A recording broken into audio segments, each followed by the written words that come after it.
അജിത്ത് എന്ന് പറയുന്ന അവൻ്റെ അമ്മയെ ഇതിന് കൈയ്യൊന്നു. അവനിവിടെ ചേർന്ന് എൻ്റെ കുഞ്ഞിനെ കൊന്നത്.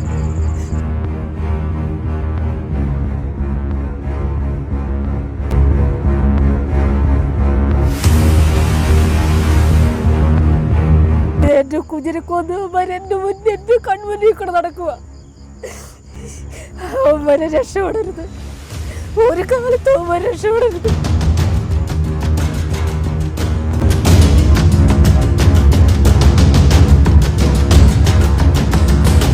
നശിക്കണം, അവന്മാരെ നശിച്ചു കാണണം എനിക്ക്. എന്നാലും എൻ്റെ കുഞ്ഞിന് ആത്മവര് ശാന്തി കിട്ടത്തുള്ളൂ. ഞാൻ ഇതിനു വേണ്ടി ഞാൻ നടക്കും. ഞാൻ മരിക്കും കാലം വരെ ഞാൻ ഇതിനു വേണ്ടി നടക്കും.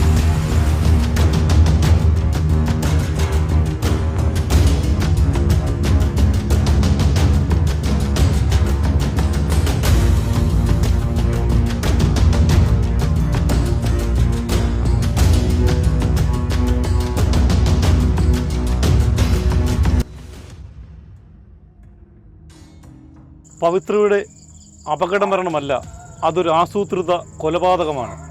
അതിലേക്ക് വിരൽ ചൂണ്ടുന്ന ചില ശബ്ദരേഖകൾ പുറത്തു വന്നിരിക്കുകയാണ്. ശ്രീനാഥ് എന്നു പേരുള്ള ഒരു പയ്യനാണ്.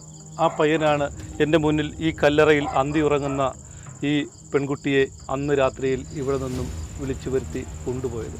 ആ കൊണ്ടുപോയത് ഒരു മരണത്തിലേക്കായിരുന്നു, അല്ല, അതൊരു കൊലപാതകത്തിലേക്കായിരുന്നു.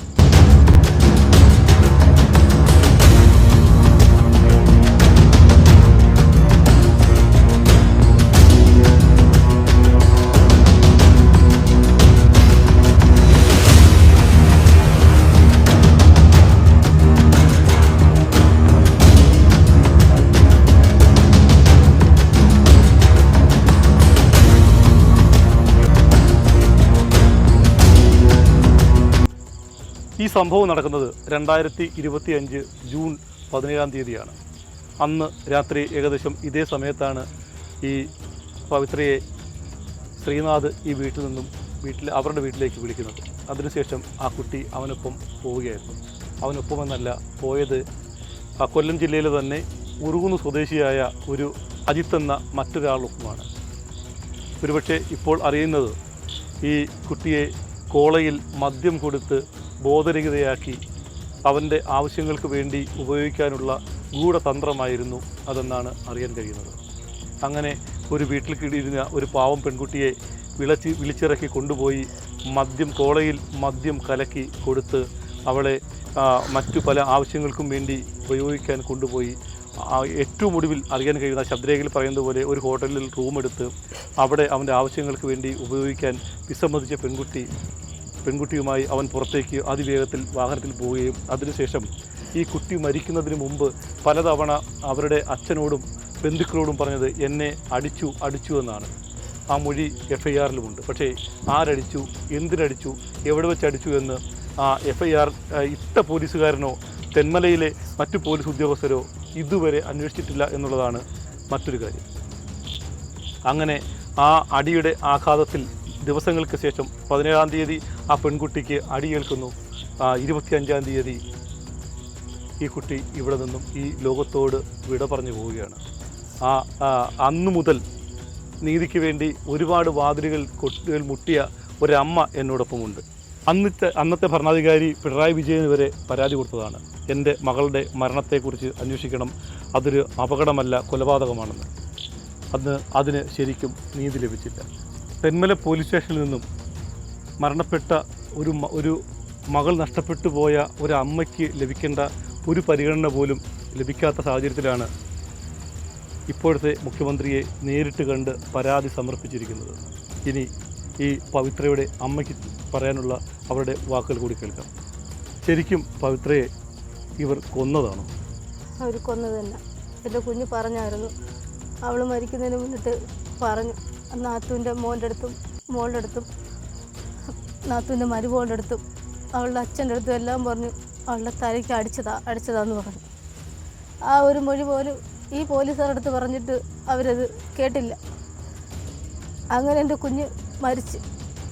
എന്നിട്ട് ഞാൻ ഇതിൻ്റെ പുറയിൽ കുറേ നടന്ന് ഈ കേസിൻ്റെ പുറകെ ഈ ബോഡി കൊണ്ടുപോയി അവർക്കെല്ലാം കൊടുത്തതാണ്. എന്നിട്ട് പോലും അവരത് മൈൻഡ് ചെയ്തില്ല. അവർ പറയും മക്കളെ മര്യാദയ്ക്ക് വളർത്തണം, അങ്ങനെ ഇങ്ങനെയാണെന്നുള്ള സംസാര രീതികളാണ് അവർ പറയുന്നത്. അല്ലെങ്കിൽ ഒരു കുഞ്ഞ് മരിച്ചതാന്നുള്ള ഒരു പരിഗണന പോലും അവരെനിക്ക് തന്നില്ല. അങ്ങനെ എന്തുവായാലും ഞാൻ വളർത്തി ഇത്രയും വലുതാക്കി എൻ്റെ കുഞ്ഞ് നഷ്ടപ്പെടുമ്പോൾ അതെനിക്ക് ഒരിക്കലും സഹിക്കാൻ പറ്റുന്ന കാര്യമല്ല. ഞാൻ മരിക്കും കാലം വരെ, ഇത് തെളിയുന്ന കാലം വരെ ഞാൻ ഇതിനു വേണ്ടി പൊരുതും. എനിക്ക് എൻ്റെ കുഞ്ഞിന് നീതി മേടിച്ചു കൊടുക്കണം. എൻ്റെ കുഞ്ഞിൻ്റെ ആത്മാവിന് ഒരു ശാന്തി കിട്ടണം. അതുവരെ ഞാനിതിൽ നിന്ന് പിന്മാറത്തില്ല.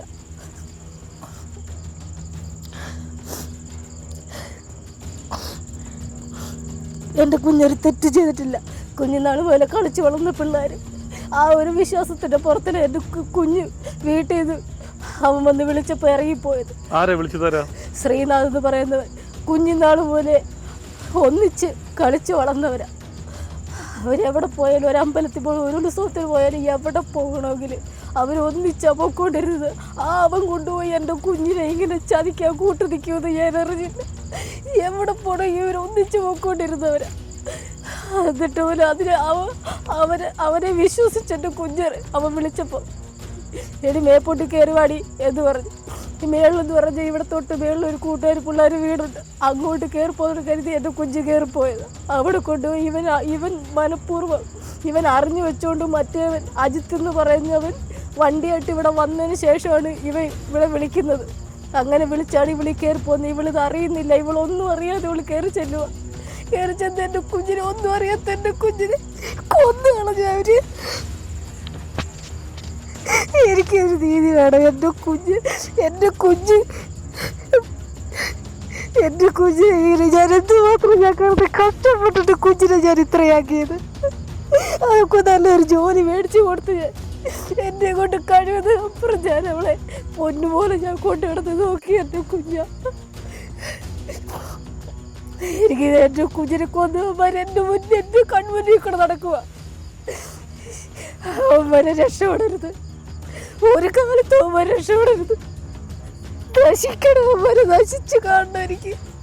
എന്നാലും എൻ്റെ കുഞ്ഞിന് ആത്മാവിന് ശാന്തി കിട്ടത്തുള്ളൂ. ഞാൻ ഇതിനു വേണ്ടി ഞാൻ നടക്കും. ഞാൻ മരിക്കും കാലം വരെ ഞാൻ ഇതിനു വേണ്ടി നടക്കും.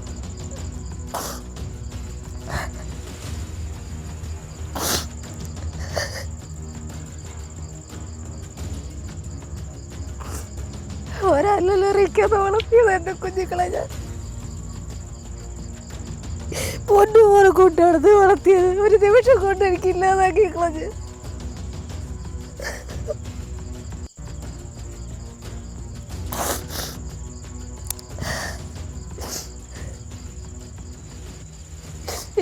ഇപ്പം തന്നെ ഈ കേസ് മുന്നോട്ട് പോയി സഹായിച്ചവർക്കൊക്കെ ഒരുപാട് നന്ദിയുണ്ട്. അല്ലെങ്കിൽ ഞാനിതിട്ട് പറഞ്ഞ ഒരു വർഷം കൊണ്ട് ഞാൻ നടക്കുക എൻ്റെ കുഞ്ഞിന് നീതി കിട്ടാൻ വേണ്ടി. എന്നെ സഹായിച്ചവർക്കൊക്കെ എനിക്ക് ഒരുപാട് ഞാൻ നന്ദി പറയുക. ഇത് തെളിയിക്കണം.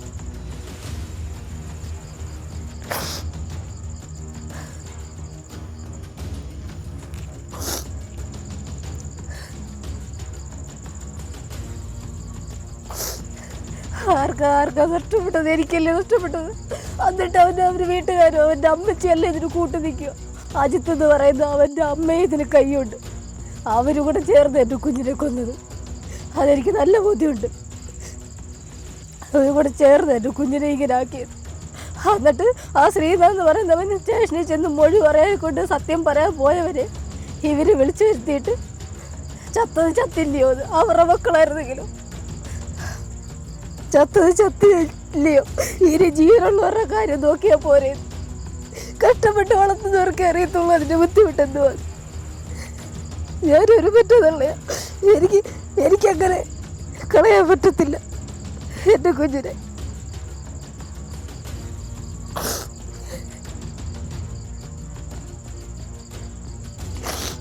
തെന്മല പോലീസിൽ പോയപ്പോൾ അവരുടെ ഭാഗത്തു നിന്ന് എന്ത് സമീപനം ഉണ്ടായത്? അവർ നമ്മളെ പ്രതികളായിട്ടും മറ്റുള്ളവരെ പ്രതികളെ വാദികളായിട്ടുള്ള രീതിയിലാണ് അവരുടെ സംസാരം. ആരങ്ങനെ സംസാരിച്ചായിരിക്കുക? അവിടെയുള്ള പോലീസുകാർ, മിക്ക ആൾക്കാരും. എനിക്ക് അറിയുന്ന പേരൊന്നും അത്ര വ്യക്തമല്ല. ഏതെങ്കിലും പോലീസുകാരുടെ പേരറിയാമോ? ഇല്ല. അവർക്ക് അതെല്ലാം അതൊരു നിസ്സാര കാര്യം. അതുപോലെ അവർ പറയുന്നു ആക്സിഡൻറ്റിൽ പെട്ട് മരിച്ചു. അത് അങ്ങനെ വീഴപ്പോൾ അങ്ങനെ ആ ഒരു തലയ്ക്ക് മുറിവുണ്ടാവും. അത് ആ സൈഡ് വെച്ച് ഇങ്ങനെ വീണിട്ട. പക്ഷെ ആ വണ്ടിക്ക് ഒരു കുഴപ്പമില്ല. ആ വണ്ടി അത് അജിത്ത് എന്ന് പറയുന്നവൻ്റെ വണ്ടിയാണ്. ആ വണ്ടിക്ക് ഒരു കുഴപ്പമില്ല. ആ വണ്ടി ആ സ്റ്റേഷൻ്റെ പരിസരത്ത് നിന്ന് ഞാനത് മൊത്തത്തിൽ പോയി നോക്കി. അത് നോക്കിയപ്പോൾ ആ വണ്ടിക്ക് ഒരു പ്രശ്നവുമില്ല.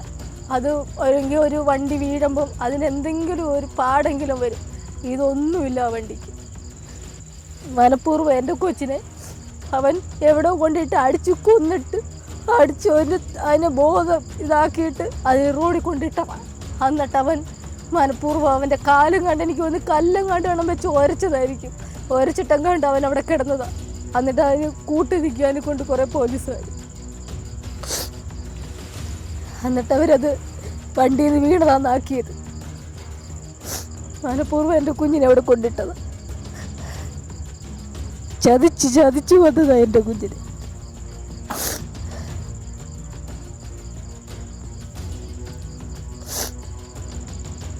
ഇതിൻ്റെ സത്യം ഞാൻ അറിയുന്നില്ല വരെ ഞാൻ ഇതിൻ്റെ കൂടെ തന്നെ നടക്കും. എൻ്റെ കുഞ്ഞിൻ്റെ ആത്മാവിനെങ്കിലും ശാന്തി കിട്ടട്ടെ.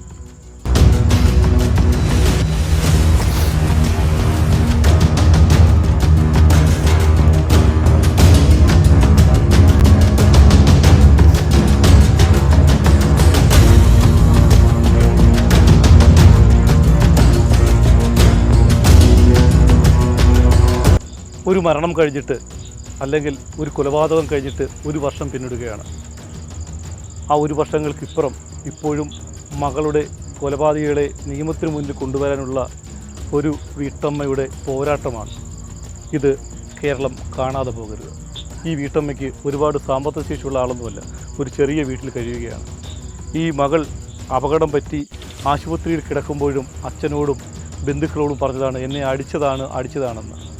പക്ഷേ അത് അടിച്ചത് ആരാണെന്ന് കണ്ടെത്താൻ പോലീസിനോടും പറഞ്ഞതാണ്. കണ്ടെത്താൻ പോലീസിന് ഇതുവരെ കഴിഞ്ഞിട്ടില്ല. ഇതൊന്ന് കൂട്ടി വായിച്ചാൽ ഇതിൻ്റെ യഥാർത്ഥ പ്രതി, 1-ാം പ്രതി ഉറുകുന്ന് സ്വദേശിയായ ഓട്ടോറിക്ഷ ഓടിക്കുന്ന ഈ അജിത്തും 2-ാം പ്രതി ശ്രീനാഥുമാണ്. പിന്നെ ഈ അമ്മ പറഞ്ഞതുപോലെ 3ഉം 4ഉം പ്രതിപട്ടികയിൽ ചേർക്കാൻ ഏറ്റവും എളുപ്പത്തിൽ അല്ലെങ്കിൽ ഇതിൽ പങ്കാളികളായ ഈ അജിത്തിൻ്റെ അമ്മയും ഭാര്യയും. എന്തുകൊണ്ട് പോലീസ് കേസ് ഊർജിതമായി അന്വേഷിക്കുന്നില്ല എന്ന് ചോദിക്കുമ്പോൾ ചില ഉത്തരങ്ങൾ നമ്മുടെ മുന്നിൽ പ്രതികളെ കണ്ടെത്താൻ നിമിഷങ്ങൾക്കകം പിടിക്കാൻ പറ്റുന്ന പ്രഗത്ഭരായ പോലീസ് ഉദ്യോഗസ്ഥർ ഇവിടെ ഈ പുനലൂരിൽ തന്നെയുണ്ട്. അത് ഈ സമീപകാലത്തും നമ്മൾ മനസ്സിലാക്കിയതാണ്. ഈ പാവം ഈ വീട്ടമ്മയുടെ ഈ കണ്ണുനീരിന് അല്പമെങ്കിലും വില കാണുന്നെങ്കിൽ പഴുതടച്ചുള്ള ഒരു അന്വേഷണം നടത്തിയാൽ പ്രതികളെ ഒരാഴ്ചയ്ക്ക് മുന്നിൽ നിന്ന് തന്നെ കണ്ടെത്താൻ പറ്റുമെന്നുള്ള കാര്യത്തിൽ തർക്കമില്ല. എന്തായാലും ഈ അമ്മയുടെ പോരാട്ടം ഇവിടെ അവസാനിക്കുന്നില്ല. ആ പോരാട്ടത്തിനൊപ്പം ഞങ്ങളും ചേരുകയാണ്.